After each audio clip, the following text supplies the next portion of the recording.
Welcome, eye candy lovers. If this is your first time, sit back and relax and enjoy the expedition. There's nothing for you to do. This is pure escape, an hour spent with the gifts that artists provide. Their dedication and explorations give solace to the soul. You'll notice a page number at the bottom of most slides. That number relates to a Google Doc I prepared that lists all of the artists and links to make it easier for you to learn more about them and see more of their work. If you have questions, please wait till after the presentation when I'll be glad to answer them. Well, that's the end of my little spiel, and now it is time to unwrap. So here's our box of goodies. I know everyone's eager to fill that sweet tooth, so let's start. This is called "This is Not a Time to Lie." Quote, "No plot, storyboards, or scripts were involved," explains Nanjing, China native Lei Lei. "We're influenced by freestyle rap, but we don't really do gangster stuff with so many F words. We only do rap with the Asian language, so it's more like a poem." Lei Lei is a full-time faculty member in the School of Experimental Animation of Cal Arts, spending most of his time in Los Angeles and returning to China when he can.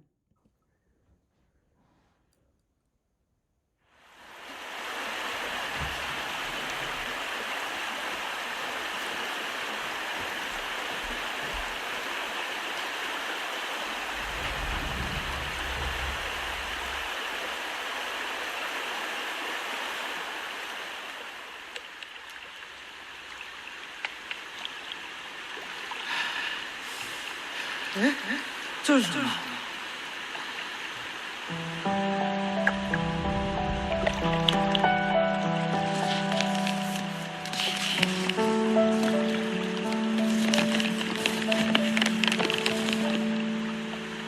我很害怕，我不敢往下看，这不是一个可以说谎的时刻。我不敢闭上眼睛，如果可以的话，彼时彼刻我的全身长满了耳朵。请原谅我，请你不要挂掉电话，抓紧绳子，把我们系在一起吧。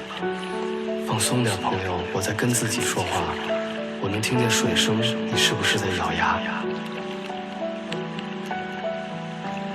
我会给你写封信的，在下个快挂，我的嘴唇破了，应对我很感兴趣，不如就现在吧，命悬一线间，下一个飞身如果成功抓住一线天。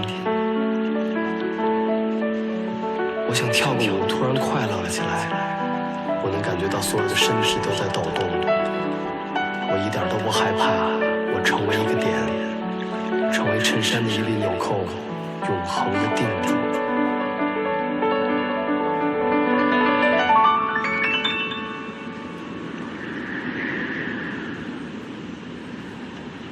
我很害怕，我不敢往下看，这不是一个可以说谎的时刻，我不敢闭上眼睛，如果可以的话，彼时彼刻我的全身长满了耳朵。昨天上午我决定了，穿上了鞋，1分钟前我向上看，变得真诚，一切都很安全，安详的像场小雨，心脏含在嘴里，还怎么说我爱你？我需要一把梳子放在鞋垫下面，我需要一个鞋垫把我世界隔开，小镇、咖啡馆、啤酒和鱼，准备一个箱子，锁上过去放在这里。我把每个逗号都留在那里，那是一条路，节奏在我背后的口袋里。我会给你写一封信的，这不是一个可以说谎的时刻。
This is the work of Welsh artist John Foreman.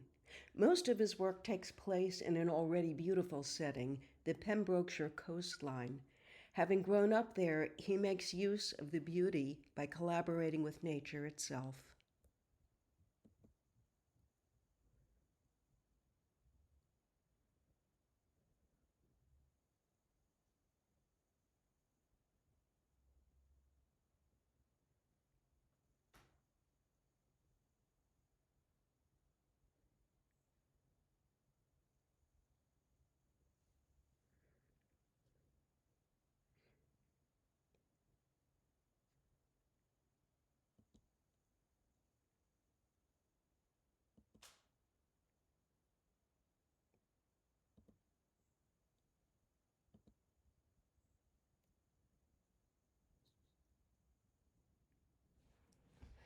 This is advertising at its very best. It's a promotional video introducing Made For, MADEFOR, a versatile typographic toolkit with a distinct personality. This was created by the Wix motion graphics team at Wix Design Guild Studio. Some of you may be familiar with Wix. It's a website you can go to create your own website.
I just love that.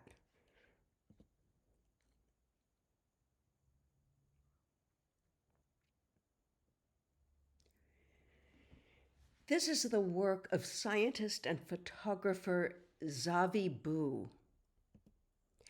In a project called Ornithologies, Boo creates mesmerizing images by taking many photographs per second and stitching up to 3,500 or more of them together. The aim of the project is to make these otherwise invisible flight patterns visible to humans. What you're looking at here are European starlings.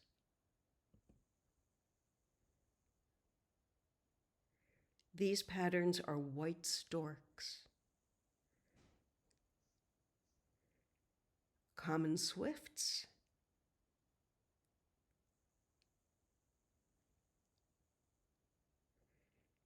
and a turkey vulture.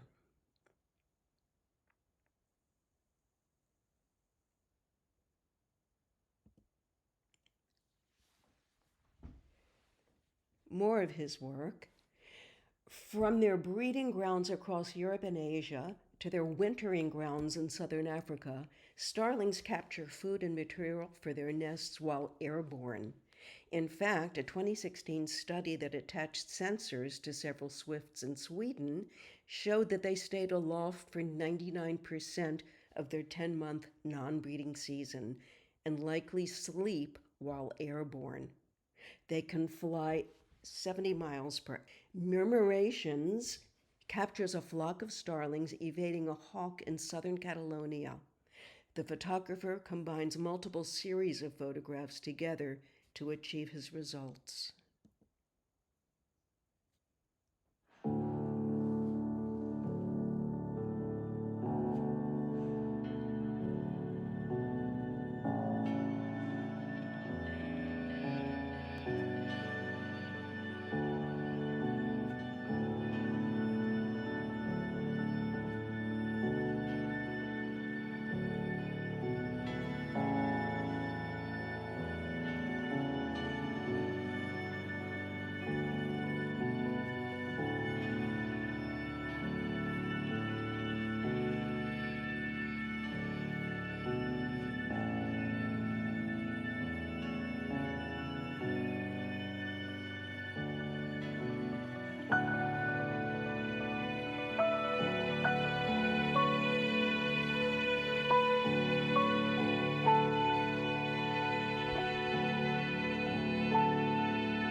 The environmentally friendly Airlander could be the future of zero-carbon air travel.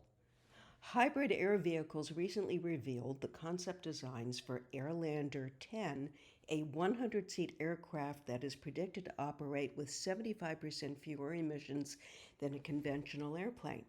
They hope to eventually introduce a hybrid electric model by 2025, which would reduce emissions by 90%, and a totally electric model by 2030 that would be a zero-emissions aircraft. The revolutionary vehicle is suited to city hopping, and the company has even scheduled routes for 2025. The planned journeys include Liverpool to Belfast in the UK, which would take 5 hours and 20 minutes, Oslo to Stockholm in 6.5 hours, and Seattle to Vancouver in just over 4 hours. It may take a little longer to get there, but with such a luxurious cabin, big plush armchairs, vast aisles, and floor-to-ceiling windows, does it really matter? Hybrid Air Vehicles has already got UK government backing and grants from the European Union, as well as investment from the US Department of Defense. If all goes as planned, the company will produce around 12 airships every year, starting in 2025.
This is called Climate Emergency: Exquisite Corpse. The idea was to make a visual dialogue on the theme of climate emergency with contributions from 7 accomplished animators from around the world. Each one was given the last 5 seconds of the previous animator's work and 2 months to create their own animation. It was then blended in one color palette with sounds and music composed by John Poon.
The global pandemic has forced many of us to spend more time in our room.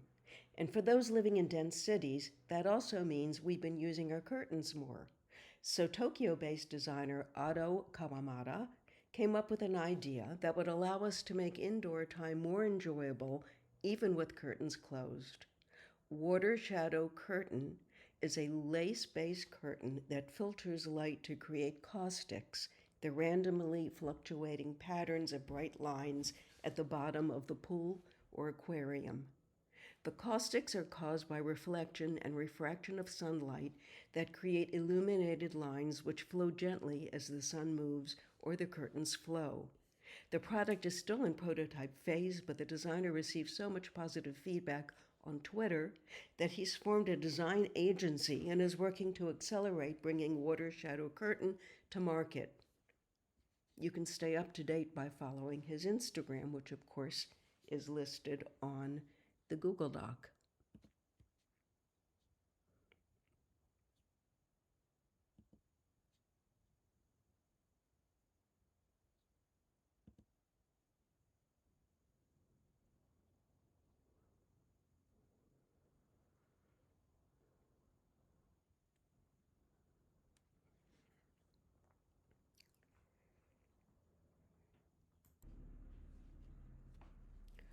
What are we looking at? Any guesses?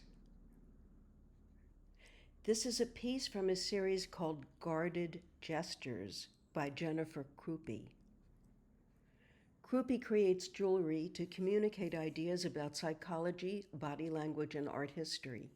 In her series Ornamental Hands, Krupe's structural metal attachments hold the hand in various poses that are commonly found in art historical paintings. Fingers and wrists are suspended aesthetically in aesthetically pleasing cuffs and splints, which the artist makes by hand using aluminum or sterling silver. Despite the eye-catching nature of Krupe's pieces, the ultimate intention is to display the gesture itself as the ornament, with the jewelry acting as a supportive means to that end. Krupe is based in the New York metro area, where she has been a professor at Kean University since 1999. Her works have been shown in over 90 national and international exhibitions at museums around the world.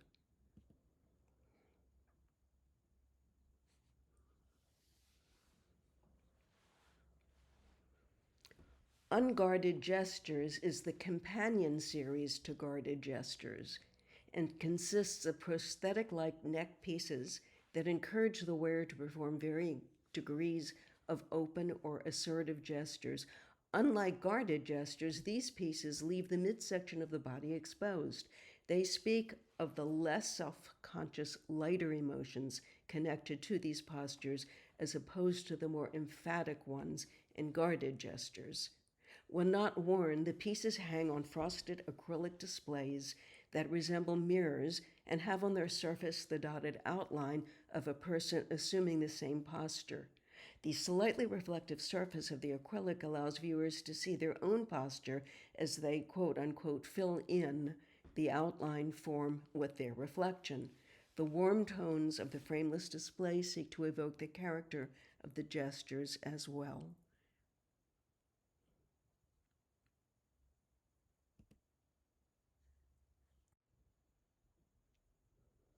This is called power gesture.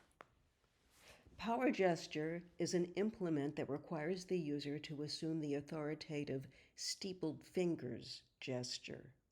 This position exudes confidence and is often used by one who has the upper hand in a situation. So, for a confidence boost, power gesture is the implement of choice.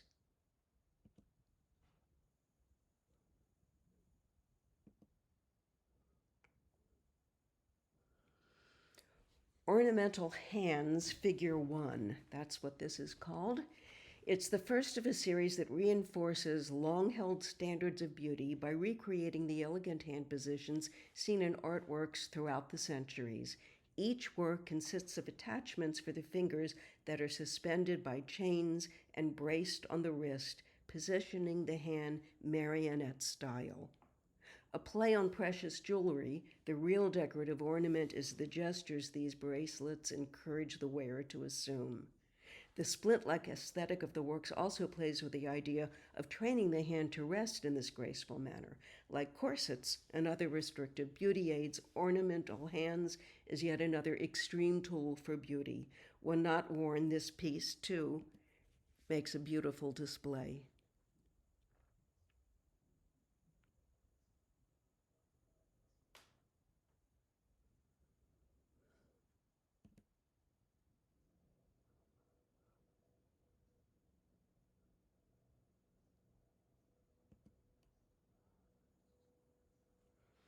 This one is posture gauge. It's the first in a series that measures postures based on the meanings and feelings that are associated with them. Depending on the position of one's chin, this tool calculates one's level of introversion or extroversion from +3 extroverted to -3 introverted.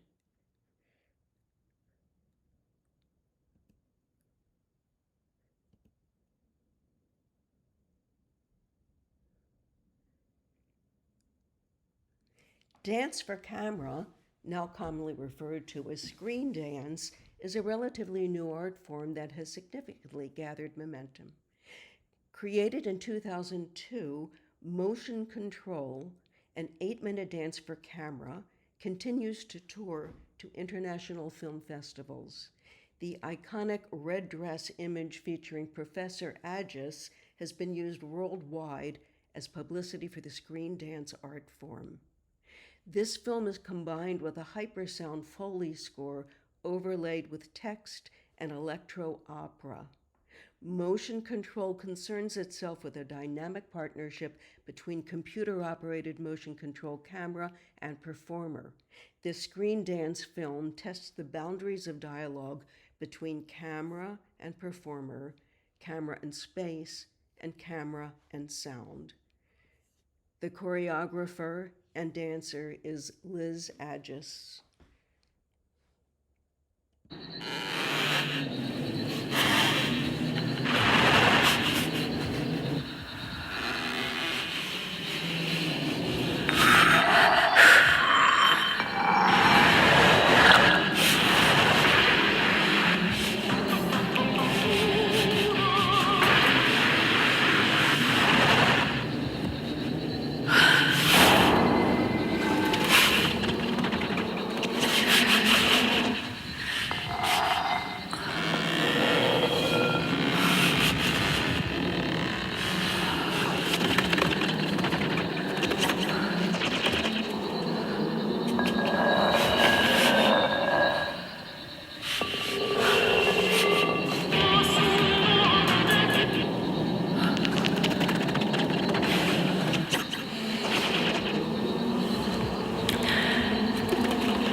As you can see, one of the wonderful things about screen dance is that you can do all kinds of crazy things that you'd never be able to do in a real dance performance.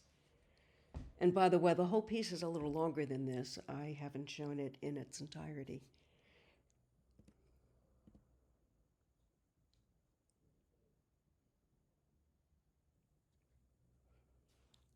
This is called Self-Reflected. It's by Gregory Dunn. Dr. Dunn uses his knowledge of neuroscience to create works of fine art that celebrate the brain. These paintings are dedicated to the neuroscientists, psychologists, psychiatrists, neurologists, and neurosurgeons who explore the brain's beauty, mystery, and anatomy, and to every last one of us who share this most precious possession. Dr. Dunn's paintings and reflective micro-etchings deeply fuse art and science, attempting to illuminate the unfathomable complexities of our minds. His art includes ink paintings on gold leaf, exploring the spontaneous branching of a handful of pyramidal neurons, to incredibly intricate large-scale reflective etchings, such as Self-Reflected shown here, that animate the collective activity of 500,000 neurons at once. Dunn's works bridge the micro to the macro to change the way in which the average person thinks about the brain. Self-Reflected was made using an elaborate combination of deep neuroscience research, hand drawing, algorithmically simulated neural circuitry, adapted brain scan data, photolithography, gilding, and strategic lighting.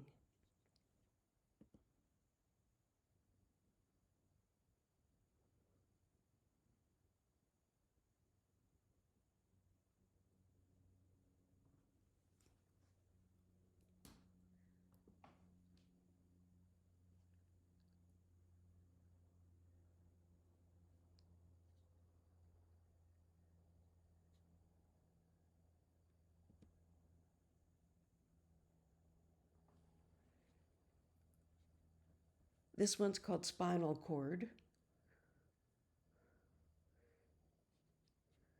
It's 21 karat and 12 karat gold, ink, and dye on stainless steel.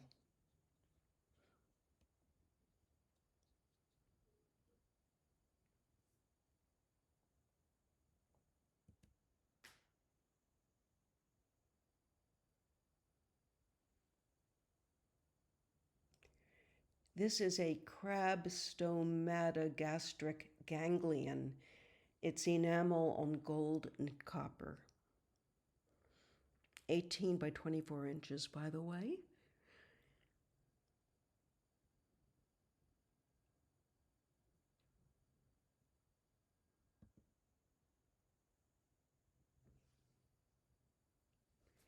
And this is cerebellar lobe, 22 karat gold, dye, and enamel on an aluminized panel. 48 by 36 inches.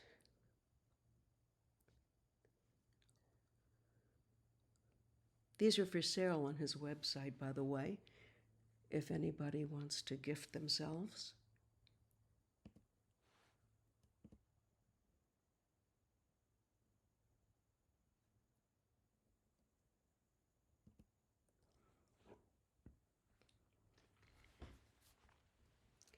This is the Setae jacket, Setae,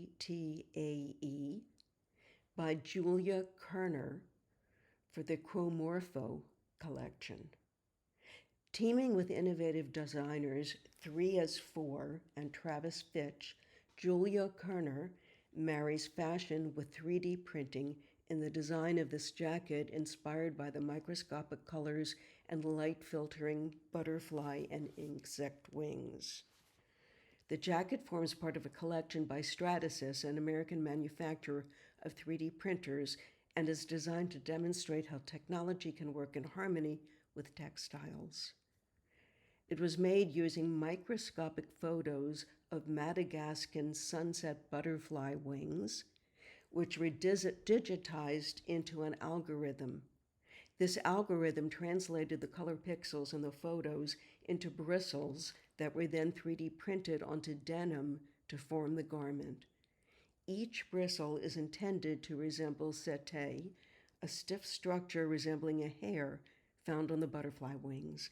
When the jacket is in use, they move with the wearer to create what Kerner describes as an enigmatic visual effect.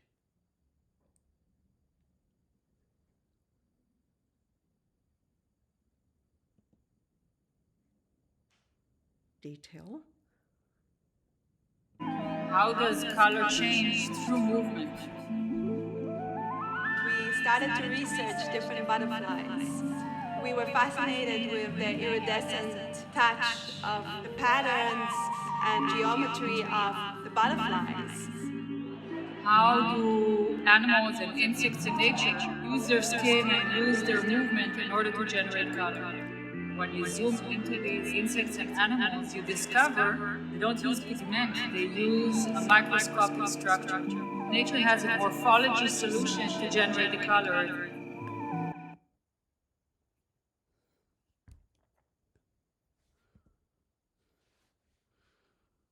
Sorry, I think that got chopped off.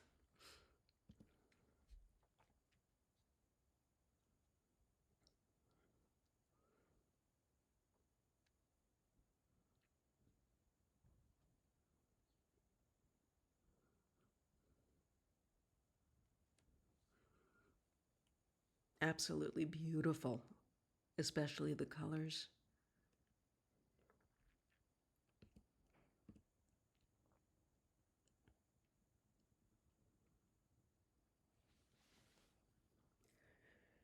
The concept isn't new, but artist and photographer Sulabh Lamba takes the conceit to a new level of wit and beauty in these glowing sunset compositions. The 22-year-old artist lives in the small village of Galia, located around 60 miles southwest of New Delhi, India.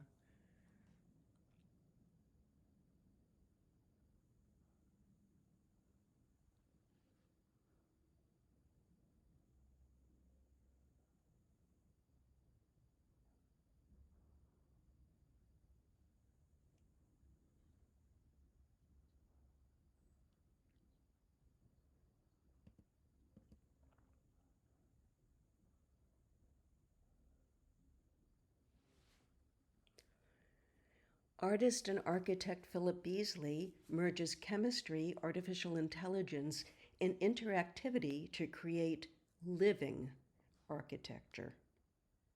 He weaves together such a broad array of technologies and systems in his artworks that they legitimately defy description, but the immediate impact of encountering these sprawling interactive installations is visceral and awe-inspiring. His latest installation, AstroSight, connects chemistry, artificial intelligence, and an immersive soundscape to create a living piece of architecture that responds to the presence of viewers. It's comprised of 300,000 individual components. The structure is made up of meshworks of acrylic laser cut into geometrical patterns. AstroSight's structural mesh components use overlapping strands of material clustered together in bundles that are similar to our own bone structures. Philip Beasley is the director of the Living Architecture Systems Group and a professor at the School of Architecture at the University of Waterloo.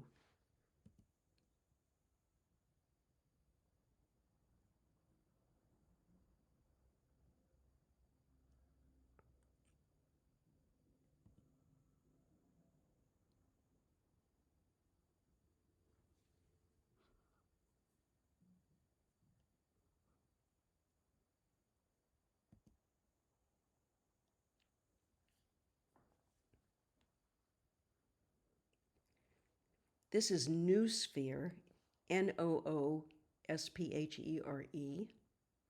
It is a spherical structure embedded with artificial intelligence.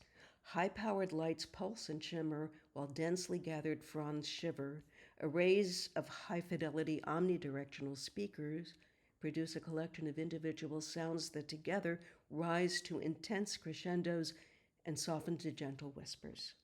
When viewers wave and gesture, dozens of miniature computers answer with intricate patterns of light, sound, and motion. Noosphere derives from the Greek word nous, meaning knowing. The title refers to life on Earth as a vast organism with a thinking skin.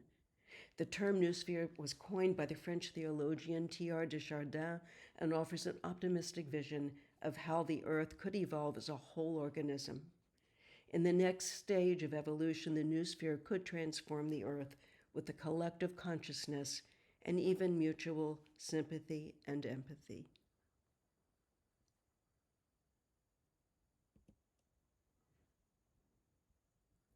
And this installation is called Radiant Soil. It creates an ethereal experience for its viewers as they walk through. The installation reacts to their presence with a performance that acts on all the senses. The LED nodes create waves of light and release scents into the air as the viewer approaches, while other nodes more reactively react to their touch. In addition, it incorporates peer-to-peer interaction, so not only do the nodes react to the viewer, they react to each other. It gives the viewer the sense of walking through an otherworldly hanging garden and experiencing something that moves, breathes, and pulses like a living thing.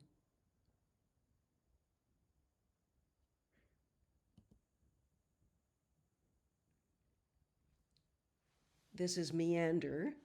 It is situated on the banks of the Grand River in Cambridge, Ontario.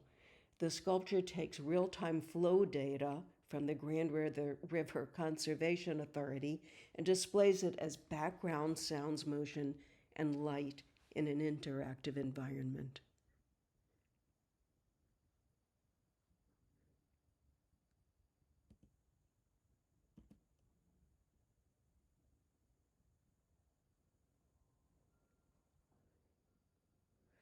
Artists Stephen Dougherty and William Farr collaborated live at Show Studio in London as part of Dougherty's exhibition, Gratitude Blooms.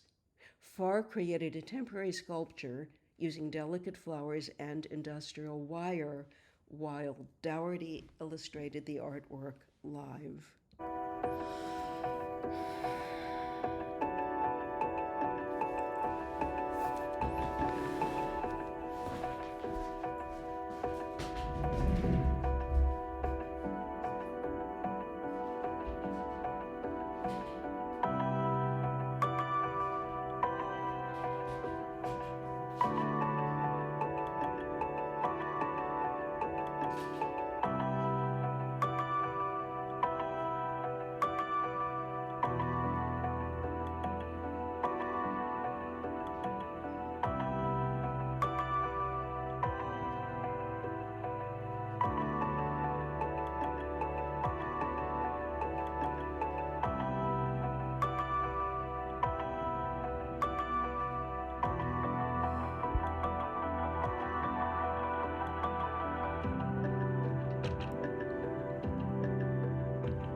The watercolors are so beautiful, I couldn't resist having a little fun with them.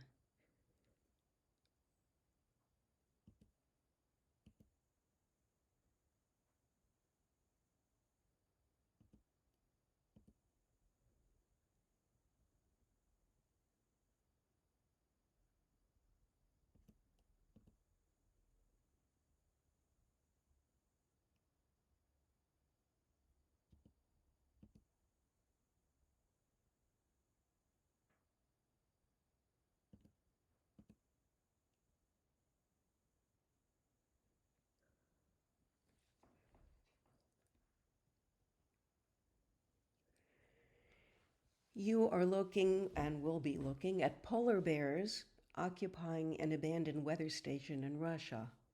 Moscow-based photographer Dmitry Koch focuses on a small group of polar bears that had taken over an abandoned meteorological station.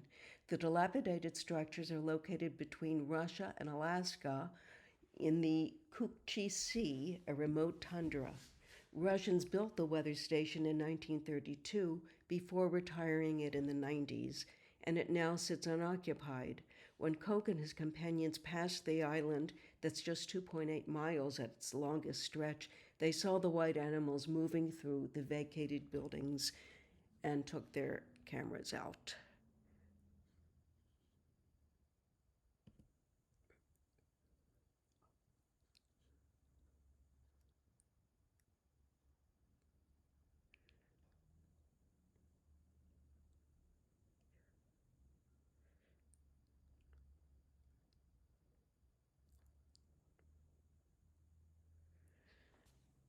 How wonderful.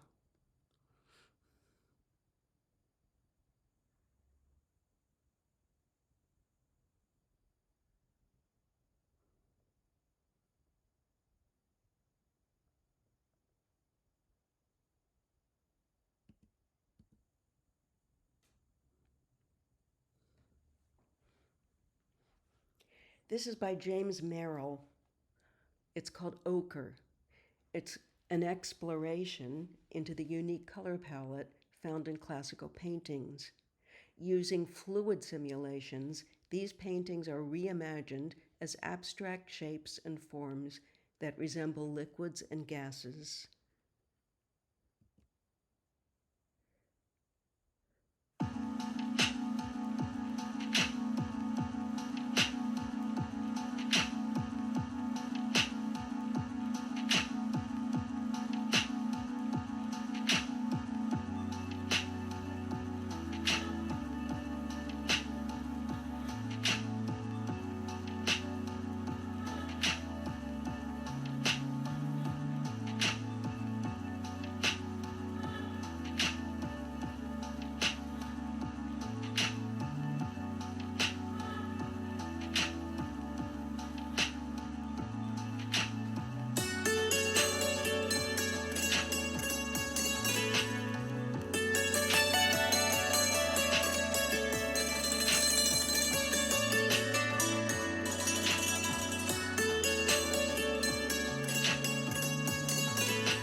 That would be interesting to watch played backward, too.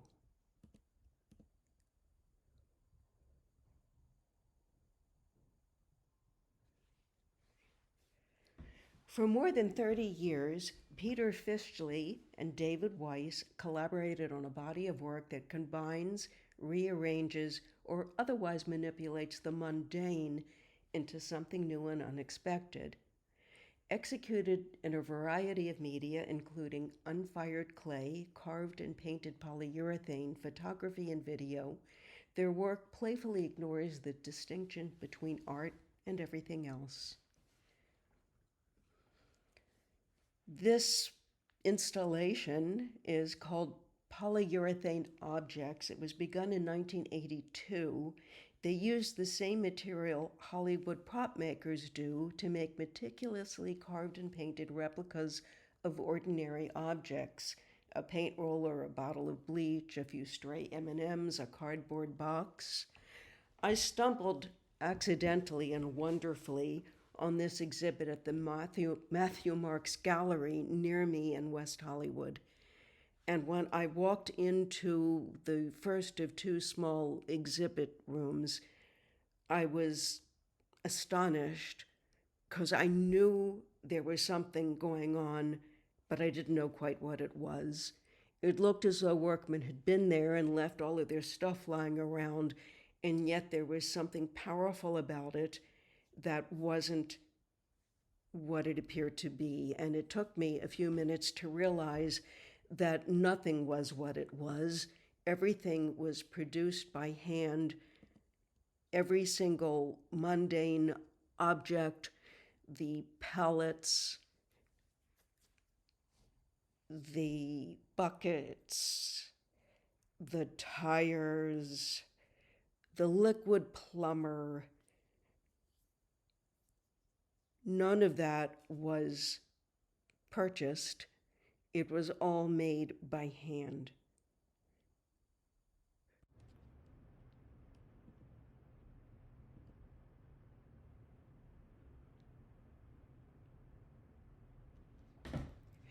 You're looking at the Natural Landscape Photography Awards first place winner for 2021, Steve Alterman.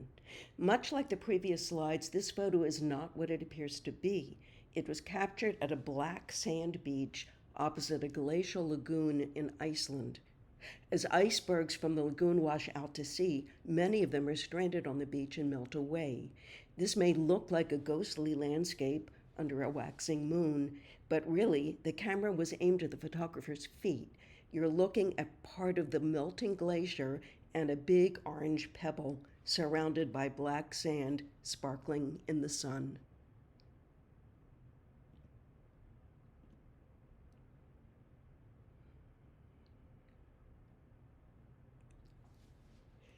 I'm ending this time with a short clip from a very extraordinary film called Human, directed by Yann Arthur Bertrand, with a score composed by Armand Amar. There are several different versions of Human on YouTube, but they're all different cuts or iterations of the same film.